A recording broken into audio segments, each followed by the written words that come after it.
আজ থেকে ৩০ বছর আগে যুক্তরাষ্ট্রে ধনী হওয়ার স্বপ্ন দেখলে বেশিরভাগ মানুষ ভাবতেন প্রযুক্তি কোম্পানিতে চাকরি, ওয়াল স্ট্রিটে ক্যারিয়ার কিংবা নিজের কোনো নতুন প্রতিষ্ঠান গড়ে তোলার কথা।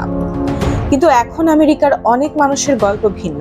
তারা নতুন কিছু আবিষ্কার করছেন না, আলোচিত কোনো প্রযুক্তি প্রতিষ্ঠানও তৈরি করছেন না, পরিচিত একটি দোকান, একটি রেস্তোরাঁ কিংবা একটি হোটেলের চাবি হাতে নিয়েই তারা গড়ে তুলেছেন কোটি কোটি ডলারের সাম্রাজ্য।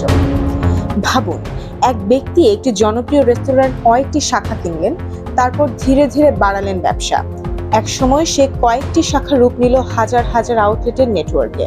কয়েক দশকের ব্যবধানে তিনি হয়ে গেলেন শত কোটি ডলারের মালিক।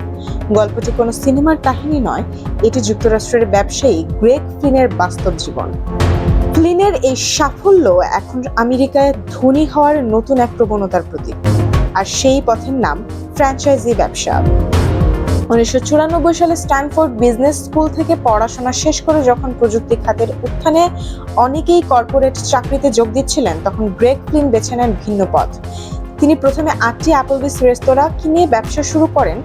আজ তার মালিকানায় রয়েছে ৩টি দেশের ৭টি বড় ব্র্যান্ডের ৩,০০০-এর বেশি আউটলেট। তার সম্পদের পরিমাণ ১০০ কোটি ডলারের বেশি।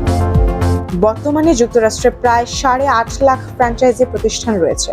এই খাতে কর্মসংস্থান হয়েছে প্রায় ৯০ লাখ মানুষের। দেশটির অর্থনীতিতেও রয়েছে উল্লেখযোগ্য অবদান। বিশেষজ্ঞরা বলছেন, প্রতিষ্ঠিত ব্র্যান্ডের সঙ্গে যুক্ত হওয়ায় নতুন উদ্যোক্তারা শুরু থেকেই পরিচিত, গ্রাহক আস্থা এবং পরিচালনাগত সহায়তা পান, ফলে ঝুঁকি তুলনামূলক কমে আসে। এই মডেল অভিবাসীদের কাছেও ব্যাপক জনপ্রিয়। বিশেষ করে ভারতীয় বংশোদ্ভূত উদ্যোক্তারা যুক্তরাষ্ট্রের মোট মোটেলের বড় অংশের মালিক হয়ে উঠেছেন ফ্র্যাঞ্চাইজি ব্যবসার মাধ্যমে।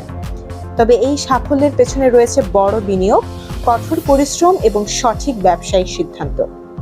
তবুও অনেক আমেরিকানের কাছে আজ ধনী হওয়ার নতুন সমীকরণ একটাই: নতুন কিছু আবিষ্কার নয়, পরিচিত একটি ব্র্যান্ডের সফল ব্যবসাকে নিজের করে নেওয়াই হয়ে উঠছে সম্পদ গড়ার সবচেয়ে জনপ্রিয় পথগুলোর একটি।